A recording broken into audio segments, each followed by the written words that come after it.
Welcome to the Great Fragmentation. Welcome to the XFO Intelligence podcast. Today's episode in our Market Pulse series, recorded on June 10th, 2026, dives deep into the Great Fragmentation, navigating the polycrisis of June 2026. We're bringing in insights fueled by Deep Augmented Thinking, giving you an unfiltered view of how markets are splintering and why today's playbook no longer works. For decades, investors rode a simple formula.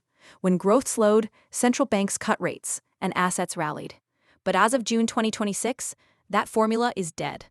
We're entering structural fragmentation, a polycrisis where geopolitical tensions, monetary tightening, and liquidity distortions collide.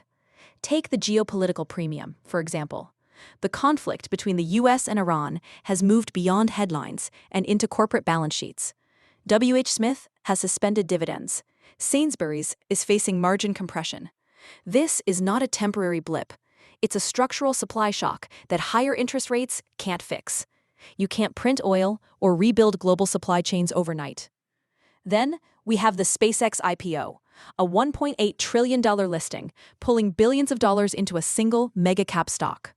Passive index funds have to buy, creating a liquidity black hole. The S&P 500 is moving in two speeds. There's the flow tier, stocks like SpaceX, rising on automatic inflows, and the value tier, everything else, starved of liquidity and falling behind. Meanwhile, the Federal Reserve is talking rate hikes again as inflation grinds on. Companies that counted on cheap money are feeling the pinch. Supermicro stock plunged after a $7 billion equity raise. Investors aren't rewarding growth at any cost anymore. They're punishing dilution. Private equity is buckling, and when private valuations collapse, public markets aren't far behind. So, how do you navigate the fragmented market of 2026? First, follow the physics. Invest in assets tied to physical scarcity, like energy, defense, and logistics. Second, beware the passive trap. Mega-cap stocks may look strong, but those prices are driven by flows, not fundamentals. Third, prioritize cash flow over growth. In a world of expensive capital, companies that can self-finance survive. Finally, watch for phase transitions. When private equity starts capitulating on valuations, public markets will follow. We've now entered the era of lifeboats and anchors. Lifeboats are companies with solid balance sheets and resilience to macro shocks.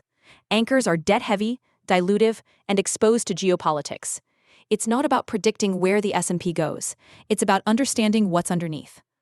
Thanks for listening to the XFO Intelligence podcast. If you found this episode valuable, don't forget to like, share, and subscribe to our channel. We welcome your feedback, questions, or requests for information on our new Thought Leadership on-demand service. Email us at xfointelligence@gmail.com. A quick disclaimer. This podcast is for informational purposes only and does not constitute financial advice. Always consult with a professional before making any investment decisions. Stay informed, stay nimble.